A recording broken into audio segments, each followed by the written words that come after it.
Deep breath. Basement tapes 315. There's a cold wind blowing out of the north. Coming from Canada.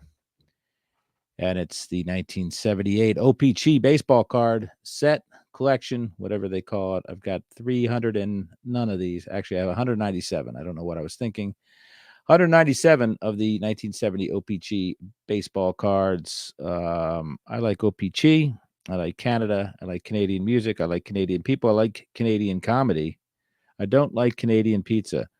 Otherwise, man, I've thrown some loonies. I've thrown some loonies at the dancing bars before, but that was seems like a long, long time ago. That was one reason why I used to love to go to Canada. So anyway, let's get to what Beckett says. Again, I have 197 of these. There's 242. I'm getting there. $1.82 average value, $440.50 total value, $125 to $300 for a set of these. Condition depending, of course. The 242 standard size cards comprising the 1978 O-Pee-Chee set differ from the cards of the 1978 top set by having a higher ratio of cards of players from the two Canadian teams, a practice begun by O-Pee-Chee in 1977 and continued to 1988. The fronts feature white bordered colored player photos, each framed by a colored line. The player's name appears in black lettering at the right of lower white margin. His team name appears in colored cursive lettering, interrupting the framing line at the bottom left of the photo. His position appears within a white baseball icon in an upper corner. The tan and brown horizontal backs carry the player's name, team, position in the brown border at the bottom. Biography, Major League Statistics, career highlights in both French and English, and a bilingual result of an at-bat in the play ball game also appear. The asterisked cards have an extra line on the front indicating team change. Double printed DP. Don't Google that. Cards are also noted below. The key card in the set is the Eddie Murray rookie card. Let's look at the top three. They've told us again, twice in a row, we've been spoiled by the Eddie Murray-ness of the description. Eddie Murray rookie card by a long, long lead over Nolan Ryan and then Johnny Bench and George Brett as well. So let's get over to TCDB. Yep, they look a lot like the 1978 Topps baseball set. No surprise there. Let's see the teams that are depicted here. Braves, Orioles, Red Sox, Angels, Cubs, White Sox, Reds, Indians, Tigers, Astros, Royals, Dodgers, Brewers, Twins, Expos, Mets, Yankees, Athletics, Phillies, Pirates, Padres, Giants, Mariners, Cardinals, Rangers, and a healthy daily allowance of Blue Jays in this set.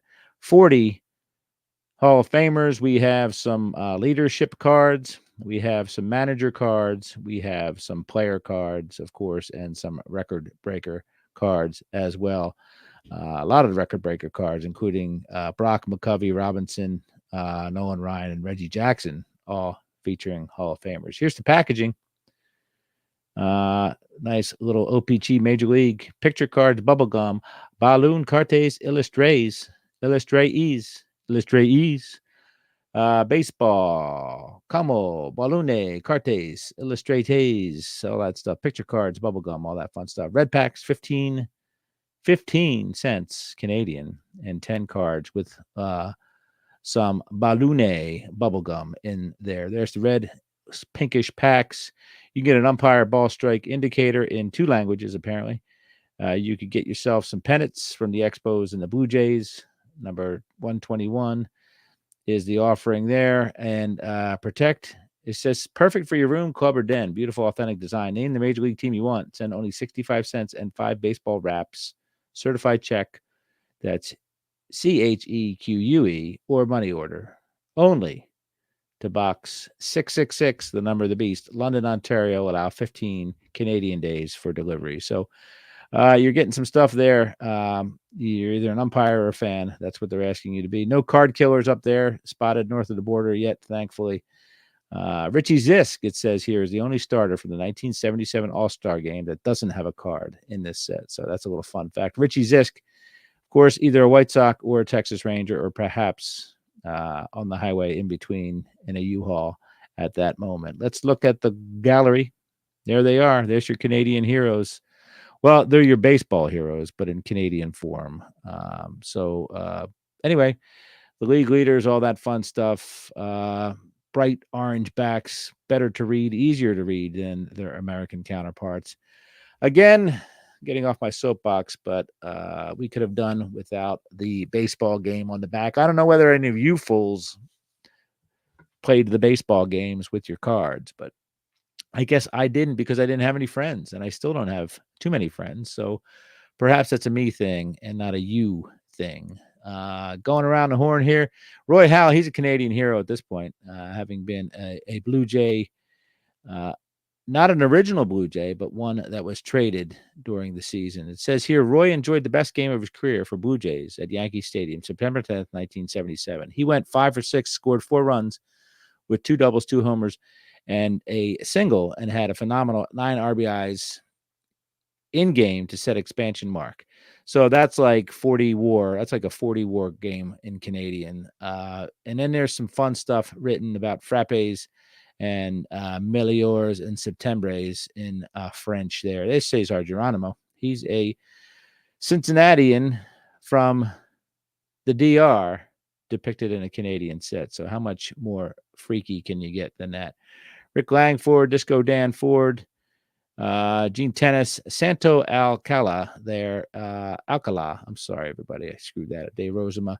Ron Fairley, look at that. Now with California as of 12/8/77. So even former Blue Jays are depicted in this set. Ron Fairley was an original Blue Jay in 77. Of course, he played for the Dodgers, the Expos, the Cardinals, the A's, as well as the Blue Jays. And then they shipped him back to California to off to pasture or the glue factory with the California Angels. There's Greg Lozinski. He's a bull.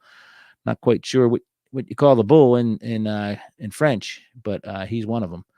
Willie Montanez, Mets, now with New York Mets as of 12/8/77. So he's card says Mets, and he's depicted as a Brave. So he's got a little trade stuff there. Early Christmas present for him in early December 77. He gets shipped off to New York, which at that point was a wasteland for baseball players. Enos Cabell, Ellis Valentine, highly underrated. Dude had a cannon of an arm there in the outfield. I want to say right field, center field would be Cormarty, and left field would be Dawson. I'm probably wrong. Steve Stone, he's high as a kite right there. Lee May playing first base in 1977, or was he? Because we all know who came onto the scene in 77. Jerry Garvin, Johnny Bench, all that fun stuff. I guess Lee May might have played in 77, but he wasn't playing first base in 78. That's for sure. Look at Jim Bibby, the old concrete dugout. I guess that's Comiskey Park, maybe Fenway Park. I don't know.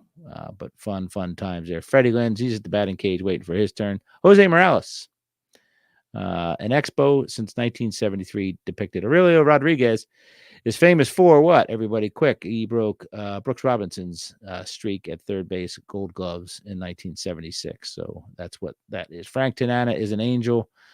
Darryl Porter is all business. Brought his glasses with him. Otto Velez, an original Blue Jay.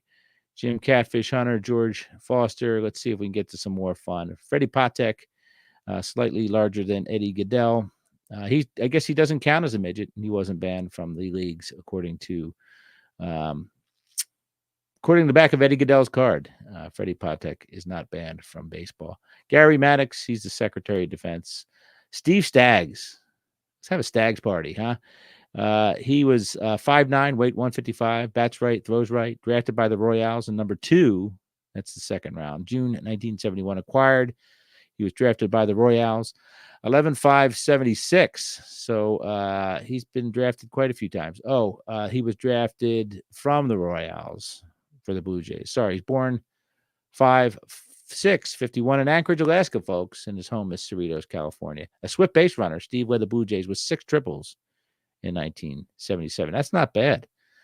6 triples.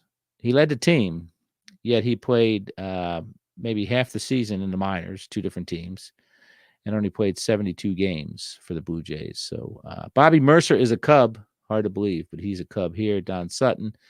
Al Oliver, now with the Texas Rangers as of 12/8/1977. So depicted as a Pirate, clearly written down as a Ranger, and there is an explanation for that there. Same with John Matlack. He's a Ranger. He was a Met. Thank God he's out of there, so he can play in the hot sun of Arlington Stadium. Pete Rose, famous card there, the 78s. There's Jose Cruz. Lenny Randall, what a great shot that is. Never could figure out who's playing first base there. In fact, I've always thought that was backwards.